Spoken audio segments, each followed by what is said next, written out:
My name is Sarah Cosgriff and my pronouns are she, they. I work for the Association for Science Education in the Inclusion in Science team, and I also work for Schools Out, an LGBT plus education charity who founded LGBT plus History Month in the UK. In addition to this, I do activism and advocacy to help raise the visibility of asexuality, which is what I want to talk about today in line with ACE Week 2023. So this is a visibility week to help raise the visibility of asexuality, a sexual orientation which tends to not be as well known and can have a lot of misconceptions. This is a topic that I encourage you to speak to your students about in your school. So, what is asexuality? This is a sexual orientation that describes a person who experiences little to no sexual attraction.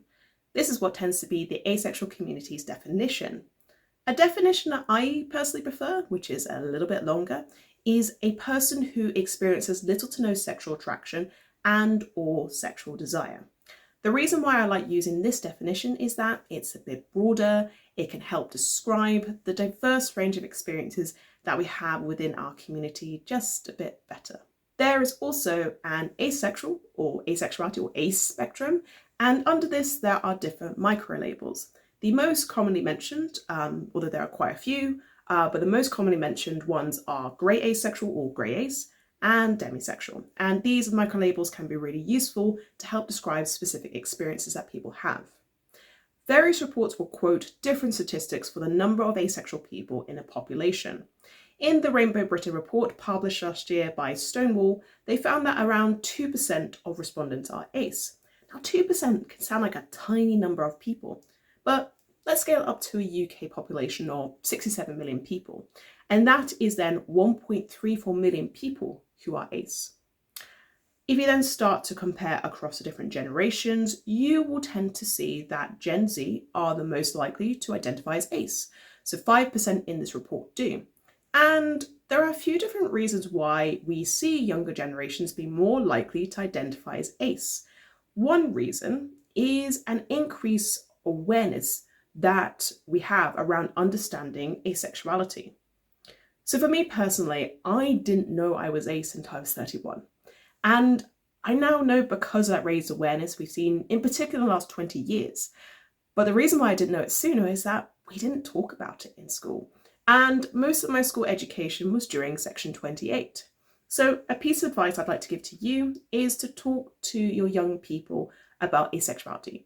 Many young people may not realise that what they are experiencing is an ace experience and that there are actually many other people like them.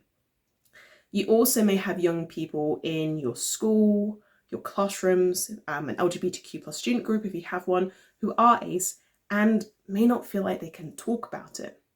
In a UK government survey published in 2018, they found that when looking at sexual orientation, asexual people are the least likely to be out at work, to medical professionals, and in their personal life.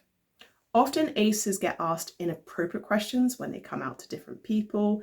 So you could be asked, for example, things about your sex life, or you may be told things like, well, maybe you haven't met the right person yet, or even somebody trying to assign a different label to you. And it can come from a lack of understanding of what asexuality is. Sometimes when I come out to different people, I may need to give them an asexuality 101 talk so they understand what I'm saying to them. And because of this, aces may not bother to come out at all, and they could also be under the LGBTQ plus umbrella in other ways. So you can be bi an ace, for example, you could be trans an ace, and so on. They may share that identity instead of their ace identity. And so they may not be so forthcoming with the ace identity because of a lack of knowledge and the misconceptions that go along with it, even though their ace identity could actually be a really important part of their queer experience. So what do? Talk to young people about asexuality. Discuss societal norms around relationships and sex. Not everybody wants a romantic relationship and or sex, and for various different reasons, not just because of being ace. And another important part to include in this conversation is that there are people who are aromantic. So this is somebody who experiences little to no romantic attraction and or romantic desire. Some people can be both aromantic and asexual. Some people may just be aromantic, not asexual, and some people, like myself, can be asexual and not aromantic.